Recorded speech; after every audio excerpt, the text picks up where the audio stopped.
அனைவருக்கும் வணக்கம். நான் உங்க Bharathi. Welcome to social talks. இன்னைக்கு சோஷியல் டாக்ஸில் Oxford and Cambridge admission process பற்றி தெரிஞ்சுக்க போகிறோம். நம்ம கிட்ஸ் 6th ஃபார்ம், அதாவது ஸ்கூல் இயர் 13 முடித்த பிறகு ஆக்ஸ்பிரிட்ஜில் சேர்ந்து மெடிசன் படிக்க எப்படி அவங்கள தயார்படுத்திக்கணும், அட்மிஷன் ப்ராசஸ் எப்படி இருக்கும் அப்படிங்கிற டீட்டெயில்ஸ் எல்லாத்தையும் தன்னோட சொந்த அனுபவத்திலிருந்து பகிர்ந்து கொள்ள வந்திருக்காங்க துளசி ஐயப்பன்.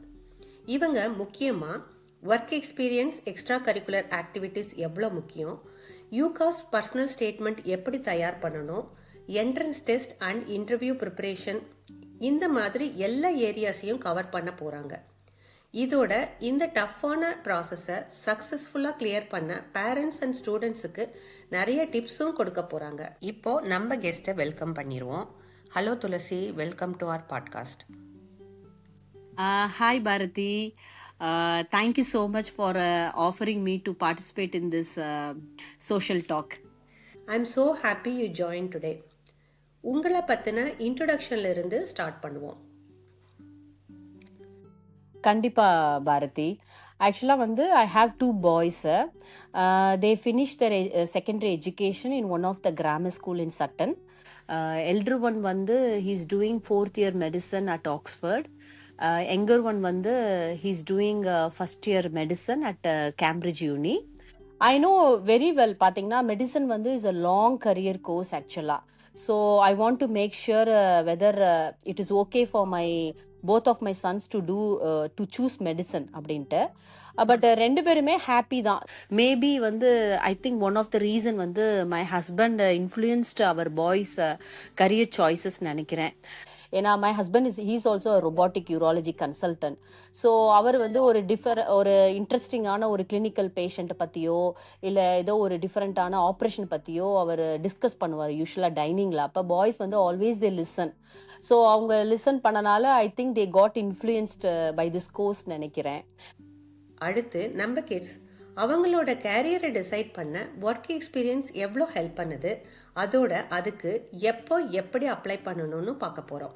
ஃபர்ஸ்ட் ஆஃப் ஆல் வந்து ஜிசிஎஸ்சிக்கு அப்புறம் ஜிசிஎஸ்சி விச் இஸ் இயர் 11 பண்ணுவாங்க. ஸோ ஜிசிஎஸ்சி முடிச்சதுக்கப்புறம் பார்த்தீங்கன்னா நிறைய பேருக்கு டவுட் இருக்கும், என்ன மாதிரி கரியர் சூஸ் பண்ணலாம், எது சூஸ் பண்ணால் பெட்டராக இருக்கும் அப்படின்னு ஒரு டவுட்டாகவே இருக்கும்.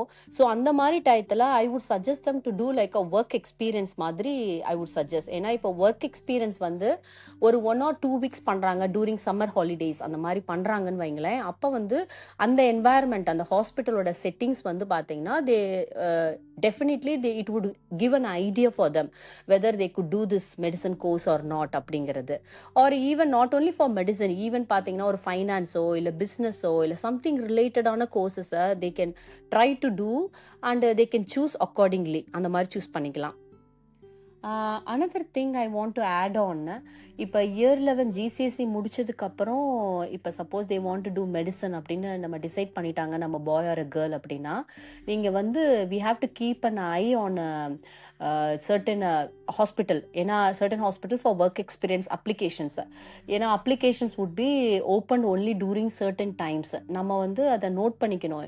ஏன்னா always it's first come first served basis மாதிரி இருக்கும். ஸோ அப்ளிகேஷன் வந்து எப்போ அவங்களே சொல்லியிருப்பாங்க by end of October we would release application அப்படின்ட்டு. அப்போ அந்த டயத்தில் அப்ளிகேஷன் இமீடியட்டாக ஃபில் பண்ணி நம்ம அவங்களுக்கு அனுப்பணும்.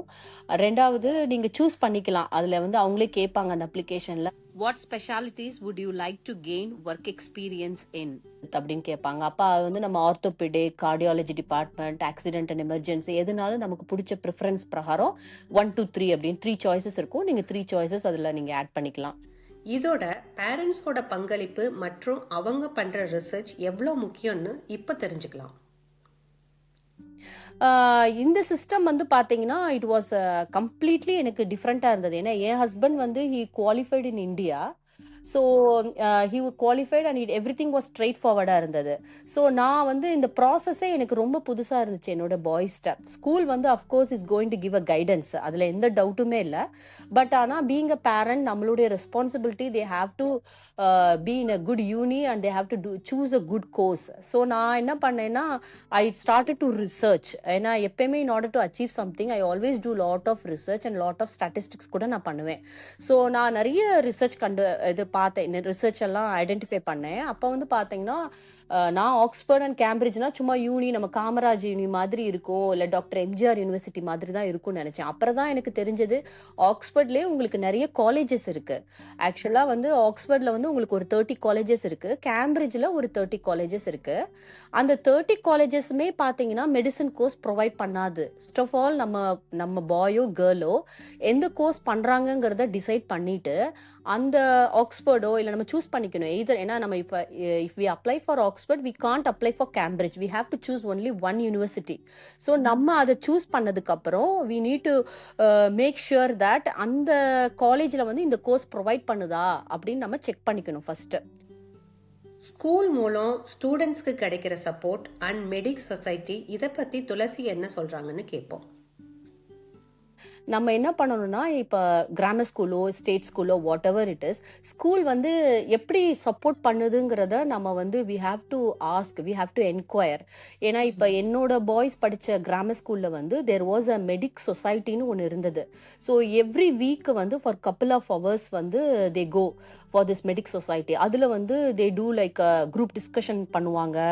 அப்புறம் வந்து பார்த்தீங்கன்னா தே டூ லாட் ஆஃப் நிறைய ஃபேக்டர்ஸ் டிஸ்கஸ் பண்ணுவாங்க. ஏன்னா நிறைய ரிசர்ச், அதாவது எப்படி என்ஹெச்எஸ் ரீசன்ட் டாபிக்ஸ் எப்படி, அதுக்கப்புறம் கைட்லைன்ஸ்லாம் என்ன, சினாரியோ பேஸ்டு கொஸ்டின்ஸ் எல்லாம் எப்படி டிஸ்கஸ், அது பிபிசி பாட்காஸ்ட்டு, இந்த மாதிரி நிறைய things they would discuss in that medicine இன்ஃபர்மேஷனில் இருக்கும், அந்த சொசைட்டியில் மெடிக் சொசைட்டியில் இருக்கும்.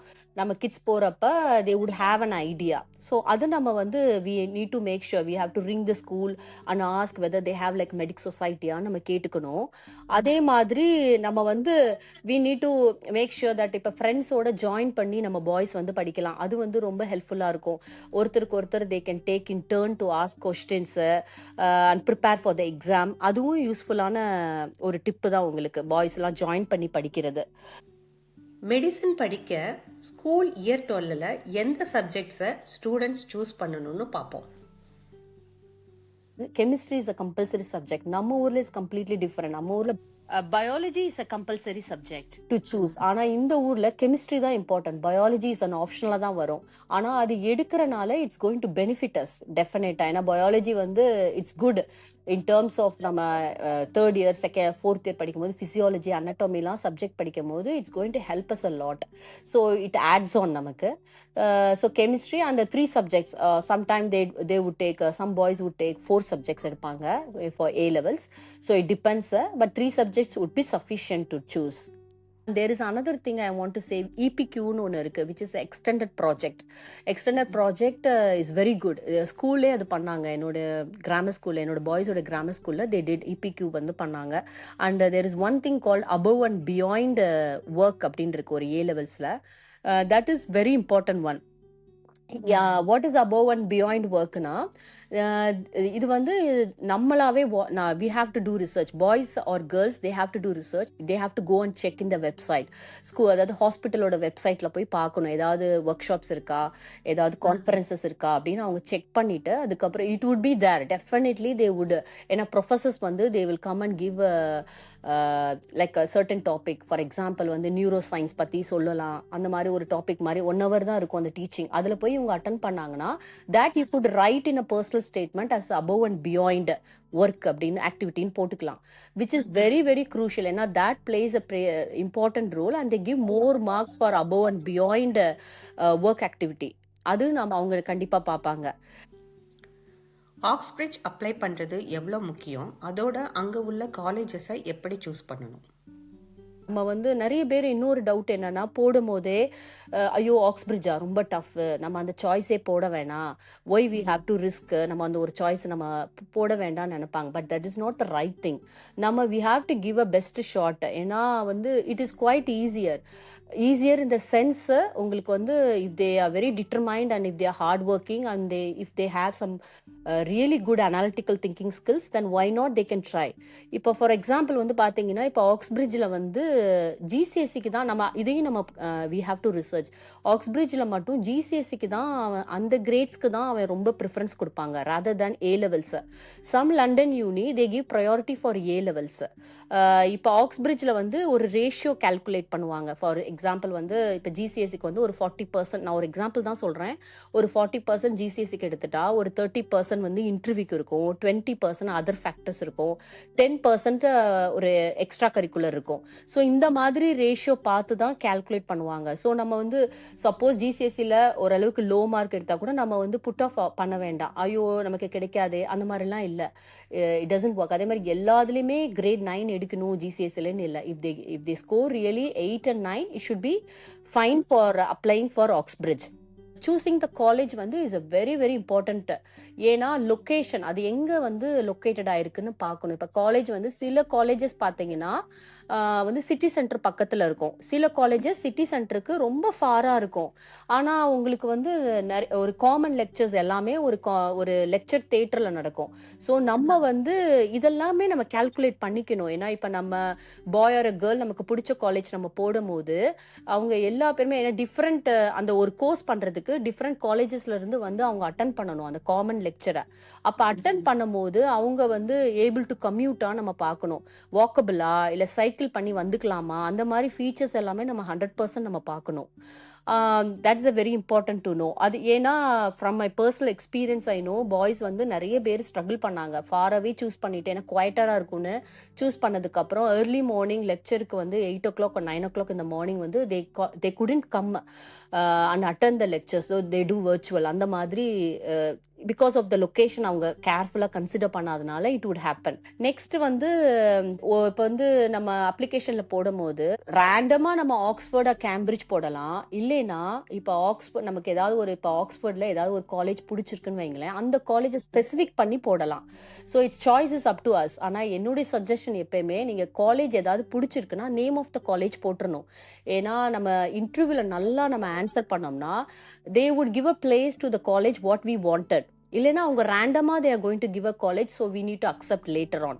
So we need to look for that. அதையும் நம்ம பார்த்துக்கணும். அடுத்து இந்த ப்ராசஸில் என்ட்ரன்ஸ் எக்ஸாம், அதுக்கு ஸ்டூடெண்ட்ஸ் அவங்கள எப்படி தயார்படுத்தணும் அப்படின்னு பார்ப்போம். மெயின் திங் வந்து ஃபார் மெடிசனுக்கு there are some entrance test இருக்கு. என்ட்ரன்ஸ் டெஸ்ட் வந்து என்னோட பாய்ஸ் பண்ணும்போது பிமேட் அண்ட் யூகேட் இருந்தது. இப்போ வந்து BMAT has been completely scrapped out ஆயிடுச்சு. ஸோ ஒன்லி யூகேட் மட்டும் தான் இருக்கு. யூகேட்க்கு வந்து there are more past papers இருக்கு, புக்ஸ் எல்லாம் அவைலபிளா இருக்கு, ஸ்கூலும் உங்களுக்கு நிறைய கைடன்ஸ் கொடுப்பாங்க. என்னோட வீட்டில் வந்து பார்த்தீங்கன்னா since we are in medical ப்ரொஃபஷன்னால என்னோட husband and I my husband and I we both supported my children by doing mock exam. ஏன்னா நாங்கள் 2 பேருமே mock exam மாதிரி பண்ணோம் என் பாய்ஸ்க்கு. ஏன்னா that is a very difficult part. But once they got selected for this interview, எல்லாமே everything is going to be easy. ஏன்னா interview is a difficult part, but they have crossed so many stages. So it should be fine. அடுத்து volunteering work பற்றி துளசி என்ன சொல்கிறாங்கன்னு கேட்கலாம்.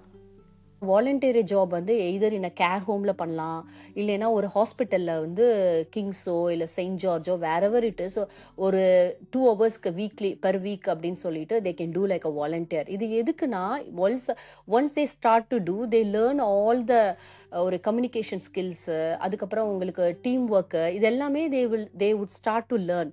So இது எல்லாமே it's going to help well they ask the questions in interview. இது எல்லாமே practical paste questions, அதனால it's going to be very helpful. அப்புறம் செயின்ட் ஜான்ஸ் ஆம்புலன்ஸ்னு ஒன்று இருக்குது, அதில் கூட if they get a place is very good. ஏன்னா அது வந்து ஃபர்ஸ்ட் எய்ட் கோர்ஸ் அதெல்லாம் நிறைய இருக்கும் அதில். So it's on weekly basis they can go and attend அந்த மாதிரி. ஆனால் Saint John's ambulance we have to register beforehand. ஏன்னா that is very competitive to get a volunteer at that place. இப்போ UCAS personal statement பற்றியும் அதை எப்படி எழுதணும்னு தெரிஞ்சுக்கலாம். பர்சனல் ஸ்டேட்மெண்ட்டுக்கு whatever you write in personal statement you have to be very cautious. ஏன்னா அதை வச்சு தான் பேஸ் பண்ணி they are going to ask in interview. Personal statement நீங்கள் என்ன இட்ஸ் நாட் ஒன்லி அகடமிக்காக நீங்கள் பண்ணணும்னு இல்லை. இப்போ எக்ஸ்ட்ரா கரிக்குலராக மியூசிக் பண்ணுவீங்களா, யூ கேன் ரைட் இட். ஏன்னா என்னோட பாய்ஸ் வந்து both of them elder one வந்து did percussion as well as piano, he finished grade 8 distinction. அந்த யங்கர் ஒன் வந்து ட்ரோம்போன் அண்ட் பியானோ பண்ணா, தட் ஆல்சோ டிஸ்டிங்ஷன். ஸோ ஏன்னா அவங்க வந்து அகடமிக்ஸில் மட்டும் ஒரு boy or a girl is not clever, they can able to give space for other extra curricular அப்படின்னு அவங்க தே would give more marks for it. So அதெல்லாம் நிறைய ப்ரொபோர்ஷன்ஸ் இருக்கு. So they need to make sure எல்லாமே அவங்களுக்கு தெரியும். Not only subjects, they are good in other field as well அப்படின்னு நம்ம ஷோ பண்ணணும். அடுத்து எல்லோருக்கும் உள்ள கேள்வி அங்க நடக்கிற இன்டர்வியூ ப்ராசஸ் அண்ட் அதுல கேட்கிற கொஷின்ஸ் பத்தி. The next difficult part is the interview. But interview வந்து பார்த்தீங்கன்னா 2 interviews. Each college வந்து 2 interviews இருக்கும். And each interview is going to last for 30 minutes அந்த மாதிரி இருக்கும். இன்டர்வியூ கொஷின்ஸ் எல்லாமே பார்த்தீங்கன்னா definitely it's not like a straight forward. எல்லாமே அதுக்கு எஸ் ஆர் நோ ஆன்சரே கிடையாது. ஃபார் எக்ஸாம்பிள் வந்து பார்த்தீங்கன்னா I still remember one of the Oxford questions I like to share. ஒரு ஃப்ராகோட பிக்சர் காட்டி அந்த ஃப்ராக்ல வந்து 3 ஐஸ் இருக்கு, 3 eyes. And what is the use of third eye, how do you answer for this type of question, இதுதான் one of the question. அப்போ என்னோட elder one சொன்னான், mummy I didn't expect this kind of question. என்ன mummy, அவன் ஒரு காமிக்காவே சொன்னான், mummy Lord சிவாக்கு தான் 3 ஐ இருக்கு, என்ன மம்மி ஃப்ராகுக்கு 3 ஐஸ் அந்த மாதிரி. ஆனால் we should not get stuck like that. நம்ம அந்த மாதிரி ஸ்டக் ஆகக்கூடாது. We just need to always engage what they are saying. இப்ப நம்ம if we do not know about any topic na, then definitely they would provide the background information கொடுப்பாங்க, extra ஹெல்ப்பும் கொடுப்பாங்க. So அதுல இருந்து நம்ம ஆன்சர்ஸா நம்ம டெவலப் பண்ணலாம். So they are looking only for analytical skills. அந்த உன்னோட கிரிட்டிக்கல் திங்கிங் ஸ்கில்ஸ் எப்படி இருக்கு ஆன் த ஸ்பாட்ல, அது மட்டும் தான் அவங்க பார்ப்பாங்க. ஸோ அனதர் கொஸ்டின் வந்து பார்த்தீங்கன்னா ஃபார் எக்ஸாம்பிள் வந்து why banana is yellow in colour, இந்த மாதிரி ரொம்ப வேகா இருக்கும் எல்லா கொஸ்டின்ஸுமே. ஸோ அதுக்கெல்லாம் வந்து there is no yes or no answers. நம்ம டைரக்டாவே we can deal with it because our boys and girls are definitely they have more skills and knowledge. So அவங்க வந்து they know how to answer. So all those things would be taught in the at school as well. So நம்ம வந்து ரொம்ப பயப்பட தேவையில்லை. If any difficult questions comes ன்னு வச்சுக்கோங்களேன், they look for this reaction. நம்மளோட ரியாக்ஷனை பார்ப்பாங்க. நம்ம அப்போ டென்ஷனாவோ அந்த மாதிரி நம்ம அதை காட்டவே கூடாது. we have to be cool and we should not be silent at all. ஏதாவது ஒரு கொஸ்டின் நமக்கு தெரியலனா we have to be honest. நம்ம ஹானஸ்டா I do not know, I didn't learn about it, but I will try as much as possible அப்படின்னு நம்ம சொல்லி நம்ம பண்ணலாம். We always have to be prepared for unexpected questions. நிச்சயமா அது வந்து நம்ம because they would throw the question which we do not know. ஒரு MRI report இருக்கும், because we won't even learn. நம்ம boy or girl they don't even see a MRI report at year 13 while they are studying. ஆனால் interview கொஸ்டின்ல they will show a MRI report காட்டி அது என்னன்னு கேட்பாங்க. So எல்லாமே foundation தான் உங்களுக்கு. நம்ம ஸ்கூல்ல அந்த பேசிக்ஸ் எல்லாமே கொஞ்சம் ஸ்ட்ராங்கா இருந்தா they could manage சயின்ஸ்ல அந்த மாதிரி. It's not a problem. DOE is very important. ஏன்னா டியூக் ஆஃப் எடின்பரோ அவார்ட் வந்து no need to do gold. ஏன்னா gold is very difficult, I know. Bronze even if they do, it's good. ஏன்னா வந்து they would ask the question in interviewல வந்து they would ask உங்களுக்கு இப்போ communication பத்தி நீ சொல்லு, சினாரியோ ஏதாவது ஒரு how do you deal with it அப்படின்னு கேட்பாங்க. ஸோ அதுக்கு வந்து நம்ம டிஓடி எக்ஸ்பீரியன்ஸை நம்ம சொல்லலாம். நெக்ஸ்ட் உங்களுக்கு டீம் ஒர்க் கேட்டாங்கன்னா அதையும் நம்ம ஷேர் பண்ணிக்கலாம். ஏன்னா எல்லா இன்டர்வியூ கொஸ்டின்ஸுமே it's going to be like, நீங்கள் இப்படி நல்லா ஸ்ப்ளிட் பண்ணிக்கோங்க. இன்டர்வியூ கொஸ்டின்ஸ் எப்பயுமே it's going to be like scenario பேஸ்டாக இருக்கும். So it's they would emphasise on critical thinking skills as well as they would ask a very vague கொஸ்டின்ஸாக தான் இருக்கும். But there is no straightforward yes or no, but we can answer on the ஸ்பாட்டில் நீங்கள் பண்ணுறது தான். Then they would ask about science கொஸ்டின்ஸும் கொஞ்சம் கேட்பாங்க. லைக் சயின்ஸ் கொஸ்டின்ஸ் இந்த டேர்ம் வந்து why heart is located on the left side instead of right side அந்த மாதிரிலாம் கேட்பாங்க. ஸோ அதெல்லாம் நம்ம கொஞ்சம் டீட்டெயிலாக அது கொஞ்சம் நம்ம படிச்சுக்கணும். ஆக்ஸ்பிரிட்ஜில் பர்சனல் 1-to-1 டியூட்டரிங் எப்படி இருக்குன்னு சொல்லுங்கள். இன்னும் இந்த காலேஜில் வந்து பார்த்தீங்கன்னா 4 or 5 ஸ்டூடெண்ட்ஸ் தான் இருப்பாங்க ஒரு கோர்ஸ்க்கு. ஃபார் எக்ஸாம்பிள் வந்து இப்போ கிரைஸ்ட் சர்ச்சோ இல்லை இமானுவலோ எந்த காலேஜ் எடுத்துக்கிட்டிங்கன்னா மெடிசன் கோர்ஸுக்கு ஒரு 4 or 5 ஸ்டூடெண்ட்ஸ் தான் இருப்பாங்க. So you would get like 1-to-1 tuition கிடைக்கும் உங்களுக்கு from personal tutors. Of course other university London uni also is so good. But ஆனால் இது வந்து உங்களுக்கு ப்ரைவேட் கோச்சிங், ப்ரைவேட்டாக நம்ம பர்சனல் டியூட்டர்ஸோட நல்ல கான்டாக்டில் இருக்கிறனால உங்களுக்கு வந்து அது நிறைய நம்மளோட கரியர் டெவலப்மெண்ட்டு என்னென்ன ரெஃபரன்சஸ் ரொம்ப கிளாரிட்டியாக கொடுப்பாங்க. ரெண்டாவது நெக்ஸ்ட் ஃபியூச்சரில் நம்ம என்ன பண்ணணும்னு நினைக்கிற ஆப்ஷன்ஸ் நல்லா வைடராக இருக்கும். So they would give a very good guidance. Medicine career முடிக்க எவ்வளோ வருஷம் எடுக்கும்? ஒவ்வொரு வருஷமும் என்னென்ன சப்ஜெக்ட்ஸ் படிப்பாங்க? இயர்ஸ் வந்து மெடிசன் வந்து உங்களுக்கு 6 இயர் கோர்ஸ். ஆக்சுவலா 3 இயர்ஸ் வந்து இதுலயே டிஃபர் ஆகும். நீங்க ஆக்ஸ்போர்ட் எடுத்துக்கிட்டீங்கன்னா ஃபர்ஸ்ட் 3 இயர் ப்ரீ கிளினிக்கல் இயர்ஸ்ன்னு சொல்லுவாங்க. Next 3 years is clinical years. ஆனா இதுல எப்படின்னா ஃபர்ஸ்ட் 3 இயர்ஸ் ஆக்ஸ்போர்ட்ல ட்ரெடிஷ்னலா டீச் பண்ணுவாங்க. லைக் ஓல்டு மெத்தட் மாதிரி எல்லா தியரி எல்லாமே தியேட்ரிக்கலா இருக்கும். உங்களுக்கு டீச்சிங் எல்லாமே அனாட்டமி பிசியாலஜி எல்லாமே புக்ஸை படிச்சுட்டு அதுக்கப்புறம் ப்ராக்டிக்கலா அப்ளை பண்ணுவாங்க 4th இயர்ல இருந்து. பட் கேம்பிரிட்ஜ்ல எப்படின்னா all integrated in the sense வந்து ஃபர்ஸ்ட் இயர்லேயே வந்து அவங்க அனாட்டமி ஃபிசியாலஜி படித்தா செகண்ட் இயர்லேயே பேஷண்ட் வந்து அதில் ரிலேட்டடாக கிளினிக்கல் ப்ராக்டிஸ் எப்படி பண்ணுறாங்கங்கிறது ரிலேட்டடாக இருக்கும். ஸோ வந்து அதையும் நம்ம பார்த்துக்கணும். ஏன்னா that is very important while we choose the university as well as the college. இன்டர்வியூவே டிஃபர்ஸ் ஃப்ரம் த காலேஜ். இப்போ ஒரு காலேஜ் இன்டர்வியூ வந்து it would be different from other college in ஆக்ஸ்போர்ட்லே. ஸோ நிறைய ஃபேக்டர்ஸ் இருக்கு we have to take into consideration and we have to research and do a lot of statistics. That is very very important. எந்த ஒரு கோலையும் achieve பண்ண நிறைய research பண்ணணும் அப்படின்னு நீங்க சொன்னது வெரி ட்ரூ. இந்த ஹோல் ப்ராசஸ்ல ஒவ்வொரு ஸ்டேஜ்லயும் நீங்க செஞ்சிருக்க ரிசர்ச் ஒர்க் அண்ட் எஃபர்ட் கேட்கவே ரொம்ப இன்ஸ்பைரிங்காகவும் மோட்டிவேட்டிங்காகவும் இருந்தது. அதோட நீங்க டீப்பா அனலைஸ் பண்ணி எங்களோட ஷேர் பண்ண பல விஷயங்கள் நிறைய பேருக்கு கண்டிப்பா ரொம்ப யூஸ்ஃபுல்லா இருக்கும். உங்க நேரத்தை ஒதுக்கி இந்த நிகழ்ச்சியில கலந்துகிட்டதுக்கு மிக்க நன்றி. Thank you so much Tulasi. Thank you so much, Bharati, because I try to explain as much as possible. ஏன்னா from my personal experience I know ஏன்னா 2 boysமே they have gone through and I have traveled with them for many years. So I tried my best. Hopefully it would be useful. Thank you so much. இப்போ நம்ம பாட்காஸ்டோட நிறைவுக்கு வந்துட்டோம். அடுத்து வரப்போற social டாக்ஸ்ல studying medicine in London university பத்தி தெரிஞ்சுக்க போறோம். மீண்டும் சந்திப்போம். நன்றி.